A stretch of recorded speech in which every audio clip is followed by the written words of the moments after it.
First time and first day in Davao. Thank you. Using the mid-door for detaining. Yes. We just landed here in Davao. Davao or Davao? Basta nandito na kami sa Davao. Davao. Daanan ko daw to, sabi ni Ken. O ayan o. O ayan o. Mga ninuno ni Ken. Yes. We're officially here, guys. At we're officially here in Davao. Guys, kalalabas lang natin ng airport. And of course, we're looking for a taxi. Or I don't know, meron bang Grab here? I think taxi is there, oh. Alright, dito guys sa taxi bay, taxi area. Kasi may pila rin yung mga tao dito. Pero yes, pila lang tayo. So, what can you say? Malamig dito. Malamig kasi may bagyo. So this is how it looks like. The airport looks like outside. Ganyan siya sa labas. Okay? Ganito naman sa labas. So guys, nandito na kami sa loob ng elevator. We're going to the third floor. So ayan, patungo na tayo sa 305. Dito na, Brad. Saan ka pupunta? The 305 is here. Oh, look at that. Oh.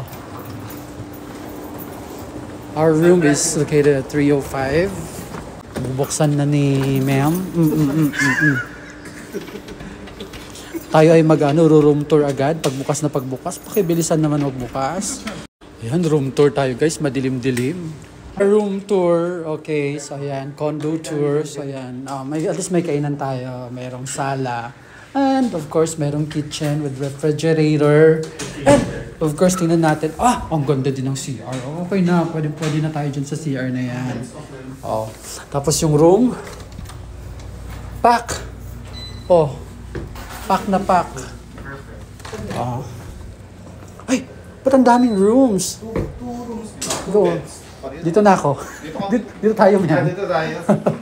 Guys, mukhang dito ka na matitikman si Sir.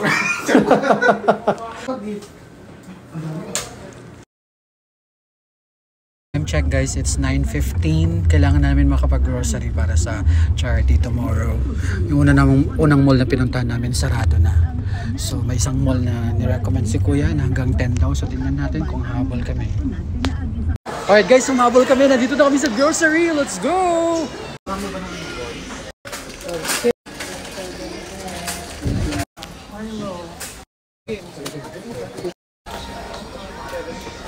Ina nga!